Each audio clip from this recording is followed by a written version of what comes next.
오늘 이제 우리가 살펴볼 내용은 사무엘상 26장 전체지만 다 읽지는 않고 6절부터 18절까지 말씀을 교독하도록 하겠습니다. 오늘 본문 말씀을 보겠습니다. 1절 말씀입니다. 다시 10사람이 등장합니다. 그래서 이제 기브아에 있는 사울에게 가서 다윗이 지금 광야 앞 하길라 산에 숨어 있습니다 하는 이제 정보를 제공합니다. 사울이 그 얘기를 듣고 이번에도 마찬가지로 3,000명을 데리고 다윗을 잡기 위해서 10광야로 내려옵니다. 하길라 산에 그 옆에 이제 진을 치고 있습니다. 다윗도 이제 사울이 자기를 잡으러 온 사실을 모를 리가 있겠습니까? 그 일을 정탐꾼을 통해서 확인합니다. 근데 여기서 잠깐 생각해 보시기 바랍니다. 24장에 보면 사울이 다윗이 사울을 엔게디에서 살려줬을 때 사울이 그럽니다. 너는 나를 살려주는구나. 나는 너를 해하려고 했는데 너는 손으로 갚는다. 너는 반드시 왕이 될 것이고 이스라엘 나라가 내 손에서 견고히 서갈 것이다. 심지어는 뭐라고 합니까? 자기 후손을 부탁을 하죠. 절대로 내 후손들은 네가 죽이지 말아 달라. 그 맹세까지 시켰습니다. 그럼에도 불구하고 또 지금 다윗을 죽이려고 하는 겁니다. 표면적으로 보면 이제 다 화해하고 끝난 것 같지 않습니까? 그럼에도 불구하고 또 지금 다윗을 잡으러 온 겁니다. 사울의 심리를 한번 생각해 보시기 바랍니다. 너는 선하고 너는 나보다 의롭다. 그리고 너는 반드시 왕이 될 것이고 너는 승리할 거야. 그걸 인지하고 있습니다. 인식하고 있는데 하지만 동시에 그가 승리하면 나는 더 이상 왕이 아니겠죠. 그러면 내 집안도 위험하다. 그 결과가 이르게 되면 나는 어떻게 해서든지 나 자신을 지켜야 한다 하는 두 가지 인식이 이제 생기는 거죠. 그 충돌하는 거가 계속해서 일어나는 겁니다. 인지 부조화가 일어났는데 항상 어떤 것이 이깁니까? 자기의 그 이해 관계가 그 마음을 차지합니다. 그러다 보면 자기 정당화를 주장하게 되죠. 진실보다 지금 앞서는 것이 자기의 모든 것을 잃을까 하는 두려움입니다. 사람은 누구나 자신의 행동을 정당화하는데 굉장히 익숙합니다. 자꾸 행동을 정당화합니다. 사실이 중요한 것이 아니고 변명거리를 찾습니다. 근데 이 두려운 마음이라는 것은 언제나 세상으로부터 옵니다. 두려움은 우리를 악하고 약한 존재로 만들어갑니다. 두려움을 택할 것인가 아니면 진실을 택할 것인가. 근데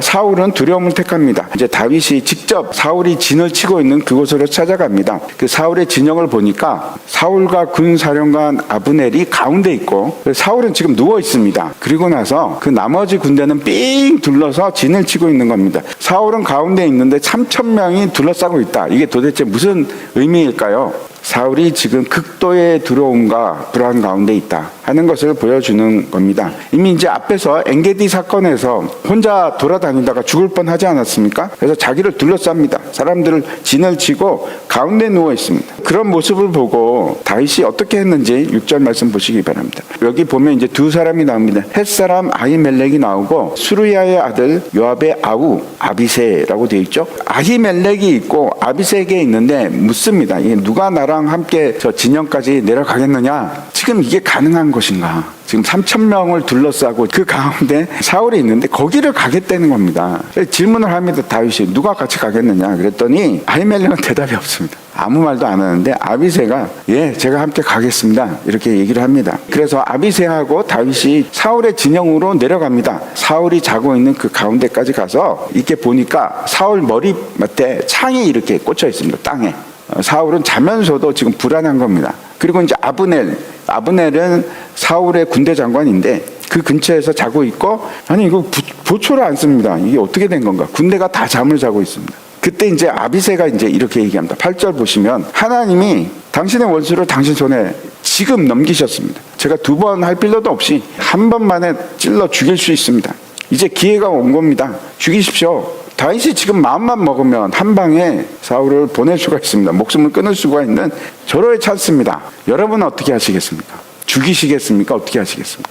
다윗이 뭐라고 하는지 9절과 10절을 보겠습니다. 다윗이 첫 번째 했던 얘기는 죽이지 마라. 사울을 죽이면 안 되는 세 가지 이유를 댑니다.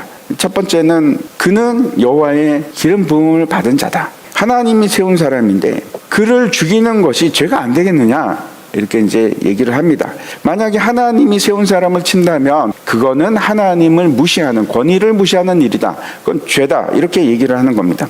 두 번째 다윗이 뭐라고 하는가 하면 여호와께서 살아계심을 두고 맹세한다. 반드시 하나님께서 그를 심판하실 것이다. 그가 죽거나 전쟁터에서 망할 것이다. 이렇게 얘기합니다. 실제로 이제 사울은 블레셋과의 전쟁에서 죽습니다. 우리는 심판자가 아닙니다. 우리를 심판하시는 분은 하나님이십니다. 심판하려고 하지 마십시오. 하나님만 의로우시고 하나님이 하십니다. 예수님께서 산상수훈을 말씀하실 때 너희는 먼저 그의 나라와 그 의를 구하라, 그 말씀을 하시지 않습니까? 그리고 바로 이어서 하신 말씀이 비판하지 마라. 너희가 비판하는 그 비판으로 너희가 비판을 받을 것이다. 이렇게 말씀하십니다. 우리는 하나님의 공의를 구하는 것으로 충분합니다. 우리가 그 공의를 이루는 자가 아니고 그 공의를 이루는 자는 누굽니까? 하나님께서 하십니다. 세 번째, 이제 다윗이 왜 죽이면 안 되는지를 말씀하고 있는데 11절입니다. 여호와의 기름 부음 받은 자를 치는 것을 하나님이 금하신다 그럽니다. 다시 말하는 것은 사울의 생명은 하나님의 주관 하에 있다. 나에게 속한 것이 아니다, 이렇게 얘기를 합니다. 예수님을 한번 생각해 보시기 바랍니다. 사람들이 예수님을 십자가에 못 박아 죽이려고 합니다. 예수님께서 그걸 막으실 수 없으십니까? 예수님 그분 자신이 하나님이십니다. 심판하실 수 있는 힘과 권세가 있으십니다. 그럼에도 불구하고 그렇게 하지 않습니다. 뭐라고 하는가 하면 모든 것을 하나님께 다 맡깁니다. 주님의 뜻대로, 내 뜻대로 하지 마옵시고 아버지의 원대로 하옵소서, 그렇게 말씀을 하십니다. 예수님도 그렇게 하셨습니다.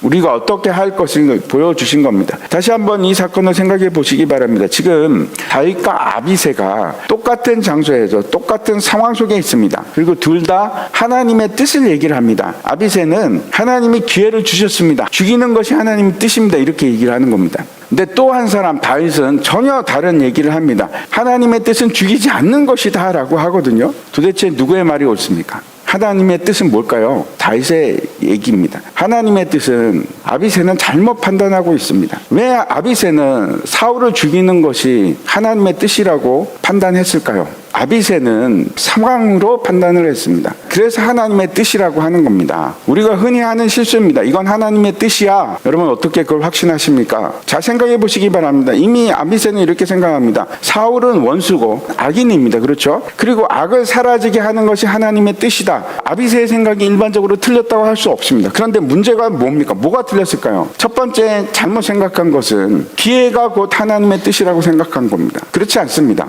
기회가 하나님의 뜻은 아닙니다. 뿐만 아니고 어떤 오류가 있습니까? 결과를 중심으로 생각했기 때문에 그렇습니다. 좋은 결과가 된다고 해서 그 수단이 정당화되는가? 아니요, 그렇지 않습니다. 악은 사라져야 합니다. 그 결과죠. 근데 그 악이 사라지는 게 맞다고 해서 그 과정이 틀려도 됩니까? 아니요, 그렇지 않습니다.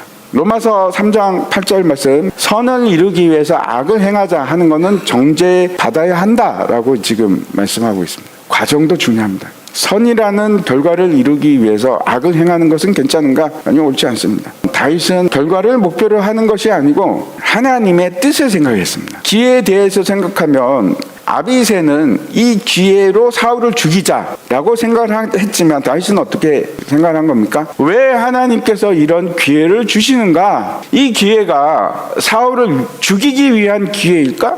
아니면 사울을 살리기 위해서 하나님께서 기회를 주시는 것일까? 다윗은 어떻게 한 겁니까? 하나님이 또 다른 기회를 사울에게 주고 계신다라고 생각한 겁니다. 12절을 보면 우리가 추측할 수 있습니다. 누가 이 일을 하고 계신가? 하나님께서 그들을 잠들게 하셨습니다. 기회를 주셨는데 지금 이 일은 하나님의 초자연적인 역사를 통해서 지금 일어나고 있다고 지금 얘기를 하는 겁니다. 왜 3,000명이 갑자기 다 잠이 들었을까요? 다윗은 이미 그 하나님의 뜻이 무엇인지 안 겁니다. 하나님께서 지금 사울에게 또 한 번의 기회를 주시고, 그리고 이것이 사울에게 있어서 안타깝지만 마지막 기회가 됩니다.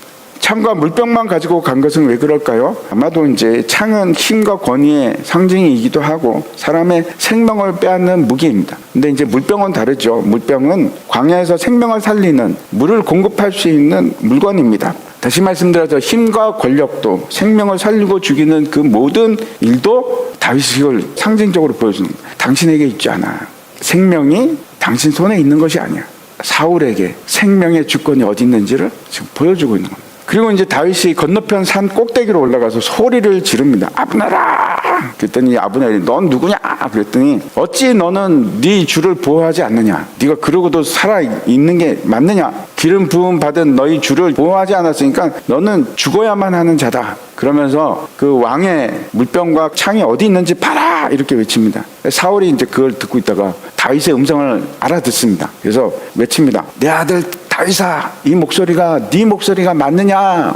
그러자 이제 다윗이 하는 말이 어찌 주는 제 종을 이렇게 쫓습니까? 내가 무슨 악을 행했기에 이렇게 하십니까? 그렇게 하면서 19절 보시기 바랍니다. 만일 이것이 하나님이 하시는 일이라면 나는 기꺼이 하나님 앞에 제물이 되겠습니다. 하지만 이게 하나님이 원하시는 일이 아니고 사람이 하는 일이라면 그 사람들은 하나님께로부터 저주를 받을 것입니다. 왜 그런가? 나를 쫓아내서 하나님께 예배하지 못하게 하고 지금 나를 하나님으로부터 멀러 떨어지게 하지 않았습니까? 라고 얘기합니다. 이게 무슨 얘기인가 하면 하나님께서 이스라엘에게는 단 한 곳 성소를 하나님께 예배할 수 있는 장소를 단 한 곳만 주셨습니다. 그리고 그 성소가 지금은 어디에 있습니까? 실로에 있습니다. 다윗이 그러는 겁니다. 나는 거기에 갈 수도 없고 하나님께 예배할 수도 없습니다. 어찌 이런 일을 행하십니까? 이렇게 얘기를 하는 겁니다. 다윗이 지금 얘기하는 건 이런 겁니다. 내가 가장 힘든 것은 하나님을 예배하지 못하는 하나님과의 단절입니다. 그러면서 이제 나의 피가 땅에 흐르지 말게 하소서, 더 이상 나를 죽이려고 하지 마소서라고 합니다. 그러자 이제 사울이 뭐라고 하는지 21절 보시기 바랍니다. 마치 이제 이 장면을 보면 사울이 회개를 하는 것 같이 보입니다. 근데 이게 진짜 회개인가? 아니면 이건 회개가 아닙니다. 다윗은 2번이나 사울을 죽이지 않았는데 사울은 2번 다 내가 범죄하였노라 죄를 고백을 하는 것처럼 보이죠? 근데 변하지 않습니다. 그리고 그가 눈물을 흘리고 감동을 하고 뉘우치는 것을 보여줍니다. 같은 모습입니다. 이 감동은 어떤 건가 하면 마음의 움직임입니다. 마음의 느낌을 얘기하는데 근데 감동만으로 우리가 변화할 수 있는가? 그렇지가 않습니다. 감동이 변화의 시작일 수는 있습니다. 하지만 감동이 곧 회개인가? 아니요, 그렇지는 않습니다. 회개라는 것은 다릅니다. 방향을 바꿔 돌이키는 겁니다. 생각과 마음의 근본적인 전환이 일어나는 건데, 그래서 회개는 행동을 포함합니다. 우리가 이제 자주 회개라는 말을 씁니다. 똑같은 죄에 대해서 하나님 죄송합니다, 잘못했습니다, 죄를 지었네요. 그리고 그 다음날 똑같은 죄송합니다, 잘못했습니다, 죄를 지었. 그 다음날 또 죄를 지었습니다. 이게 회개일까요? 회개는 그거하고 다릅니다. 회개는 어떤 것인가? 3가지를 의미합니다. 첫 번째는 자신의 죄에서 책임을 지고 죄를 고백하는 일인데, 죄를 고백하기 위해서는 2가지가 필요합니다. 하나는 겸손함이고 하나는 정직함입니다. 우리는 모두 다 우리 자신의 죄를 인정하고 싶지 않으시죠? 누구나 다 그렇습니다. 실수를 덮고 변명하고 싶지 내가 책임을 지고 죄를 짊어지려고 하지는 않습니다. 시편 32편 5절 말씀 보시기 바랍니다. 내가 이르기를 내 허물을 여호와께 자복하리라 하고 주께 내 죄를 아뢰고 내 죄악을 숨기지 아니하였더니 곧 주께서 내 죄악을 사하셨나이다. 여러분, 고백이라는 것은 이런 죄를 지었습니다, 이렇게 나열하는 것이 아닙니다. 무엇을 잘못했는지 아는 것으로 그치는 것이 아니고, 이 고백은 뭐하고 관계가 있는가 하면 하나님과의 관계 문제입니다. 죄를 고백한다는 것은 어떤 건가 하면 심령이 가난한 자가 돼서 하나님의 은혜가 아니면 나는 방법이 없습니다. 나는 하나님의 은혜가 아니면 아무것도 할 수 없고 내 죄를 어떻게 할 수 있는 해결책이 없습니다. 회개는 나의 전적인 무능함과 무지함과 아무것도 할 수 없는 그 상태를 고백하는 겁니다. 2번째 회개라는 것은 어떤 건가 하면 거룩한 슬픔을 경험하고 죄에서 돌이키는 일입니다. 후회와 이 거룩한 슬픔, 애통함이라는 것은 엄청난 차이가 있습니다. 우리가 후회를 많이 합니다. 사울은 후회했습니다. 감동하고 눈물도 흐르고. 근데 그것과 하나님 앞에서 하는 애통함하고는 전혀 다릅니다. 후회는 어떤 것입니까? 죄를 하다가 발각됐을 때 아이고 내가 좀 조심할걸, 아이고 내가 안 하는 게 나았을 텐데, 나쁜 결과가 나타났을 때 우리가 후회할 수 있습니다. 그렇죠? 하지만 하나님 앞에서 하는 애통은 다른 얘기입니다. 사울이 다윗에게 지금 잘못했다고 얘기합니다. 죄를 범했다고. 그 얘기가 아니라고. 하나님 앞에서 애통해야 하는 일이 회개입니다. 사울은 그 일을 전혀 하지 않습니다. 사울이 눈물을 흘렸지만 하나님께 눈물을 흘리는 것이 아닙니다. 애통한다는 것은 나의 죄 때문에 상처를 입으시는 그 하나님을 가슴을 아파하는 것, 가슴을 찢는 일이에요. 죄로 인해 하나님께서 잘못한 것에 대해서 진심으로 마음이 상할 때, 고통스러울 때, 그게 진짜 회개가 되고 그 깊은 고통이 덮칠 때 그때 변화가 일어나는 겁니다. 회개는 그냥 슬픔 때문에 그냥 빠져 있는 것으로 충분하지 않고 벗어나는 건데, 하나님 이거는 내가 속한 자리가 아니잖아요. 이 어둠을 나는 너무 싫어요. 여기서 벗어나고 싶어요. 그래서 몸을 일으키는 겁니다. 일으키는 거고 방향을 돌리는 겁니다. 근본 행동 양식의 변화가 일어나는 겁니다. 회개는 그런 거라고요. 하나님 잘못했습니다, 그게 회개가 아니라고. 내 가슴을 찢는 거라고. 회개는. 왜 그렇게 합니까? 하나님과 화해하고 싶어서, 하나님과 떨어지지 않기 위해서, 그와 연합하기 위해서, 하나가 되기 위해서. 마치 다윗이 나를 쫓아내지 마십시오, 나도 성소에 가서 예배하고 싶습니다, 그 심정을 얘기하는 거라고. 우리 노력으로 이게 가능할까요? 안 됩니다. 그래서 하나님의 은혜가 필요해요. 회개는 하나님의 은혜를 달라고 먼저 무릎을 꿇어야 돼요. 우리가 모두 죄를 짓고 살아갑니다. 또 지을 겁니다. 하지만 양심을 고의로 거부하고 유혹을 내가 받아들이고 죄를 선택하는 것은 회개라는 하나님의 부르심의 자리를 내가 거부하는 거라고. 성령을 거부하는 일로 가게 됩니다. 진리의 영을 거부하는 일로 가게 됩니다. 그래서 싸워야 되는 겁니다. 피 흘리기까지 싸우는 겁니다. 저항하고. 회개는 성령의 은혜가 필요한 자리입니다. 세 번째 필요한 것은 새롭게 변화하고 회복되어서 이제는 하나님을 향하는 겁니다. 그래서 다시 은혜를 누리는 겁니다. 이게 회개입니다. 시편 51편 10절에 보면 하나님이여 내 속에 정한 마음을 창조하시고 내 안에 정직한 영을 새롭게 하소서. 우리가 진정으로 회개하고 하나님을 향해서 방향을 돌리고 그쪽을 향해서 갈 때 하나님께서 회복시키고 새롭게 하시는데, 회복이 일어나요. 우리가 어떻게 우리의 영을 새롭게 하겠습니까? 하나님 기적을 베푸시는 거예요. 그때 우리가 회복이 되고 우리 안에 자유함과 평안이 우리를 압도하기 시작합니다. 누가복음의 15장에 보면 잃어버린 탕자 얘기가 나지 않습니까? 회개가 뭔지를 아주 명확하게 우리에게 보여주는 그림입니다. 둘째 아들이 아버지를 버리고 세상으로 갔다가 망하잖아요. 거지가 됩니다. 그때 뭘 깨닫는가 하면 누가복음 15장 21절 보여주시면 아들이 이르되 아버지 내가 하늘과 아버지께 죄를 지었사오니 지금부터는 아버지의 아들이라 일컬음을 감당하지 못하겠나이다. 둘째 아들이 거지가 됐는데 가장 먼저 깨달은 것이 고통이죠. 고통을 인식하기 시작합니다. 그리고 그것이 동기가 되죠. 비참한 상황이 동기가 됩니다. 근데 그 고통이 와서 깨닫게 된 것이 어떤 건가 하면 그 모든 이유가 하나님과의 단절, 아버지와의 그 관계의 단절이구나. 나의 모든 결핍이 그 아버지와의 관계의 단절로부터 오는구나. 그 단절이 죄구나. 그걸 깨닫는 겁니다. 그래서 그 죄를 고백합니다. 그리고 다시 아버지 집으로 향하죠. 방향을 바꿉니다. 아버지가 있는 곳으로 갑니다. 그게 회개입니다. 그리고 그것으로 끝나는 것이 아니고 어떻게 합니까? 아버지가 그를 회복시키는데 모든 것이 다 회복이 됩니다. 그 지위가 회복이 되고 그가 입던 옷이 바뀌고 아들의 위치를 다시 찾고 잔치에 참여하게 되고 모든 것이 새롭게 바뀌기 시작. 거기까지가 회개입니다. 참된 회개는 반드시 이 과정이 일어나게 되어 있습니다. 회복이 일어난다고.